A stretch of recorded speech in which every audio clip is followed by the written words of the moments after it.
Breaking news. Breaking news. Breaking news. Gabon, les candidats recalés de l'élection présidentielle font des recours à la Cour constitutionnelle. Merci de rester sur CNN. Breaking news. Breaking news. La période du 13 au 21 mars 2025 est cruciale car c'est à cette période que la Cour constitutionnelle de la République gabonaise, conformément aux dispositions de la Constitution du 19 décembre 2024, de la Charte de la transition et de la loi organique portant sur le code électoral en République gabonaise, devra rendre sa décision sur tous les recours des candidats qualifiés pour la présidentielle du 12 avril 2025.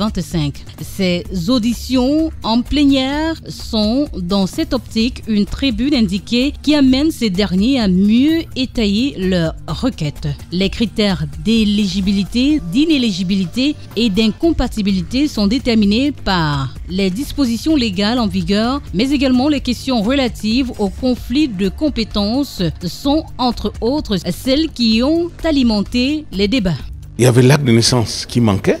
J'ai dit que dans des délais aussi courts, il n'est pas possible de fournir l'acte de naissance de mon père ou de ma mère qui sont décédés depuis.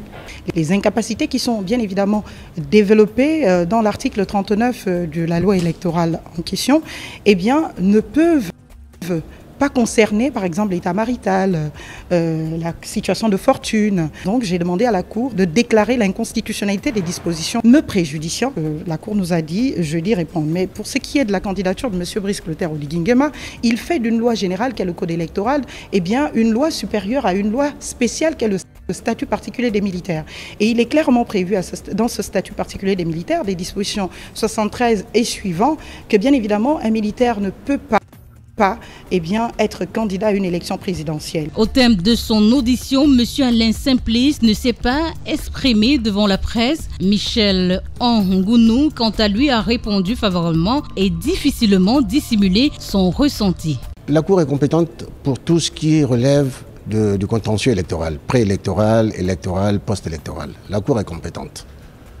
Comme je vous l'ai dit, j'ai confiance parce que si j'estimais qu'elle ne l'était pas, je n'aurais pas eu recours à son jugement. La Cour constitutionnelle applique strictement le droit et uniquement le droit en respectant les délais nécessaires tout en se basant sur les dispositions de la Constitution du 19 décembre 2024, de la Charte de transition et de la loi organique relative au code électoral en République gabonaise. Merci d'être sur CNN, la télévision autrement. Les programmes se poursuivent. Retrouvez toute l'actualité afro-mondiale en ligne et en multidiffusion sur CNN, C-Web Info et plateformes digitales, Facebook, YouTube, Instagram et en simultané sur Radio Voltage 2.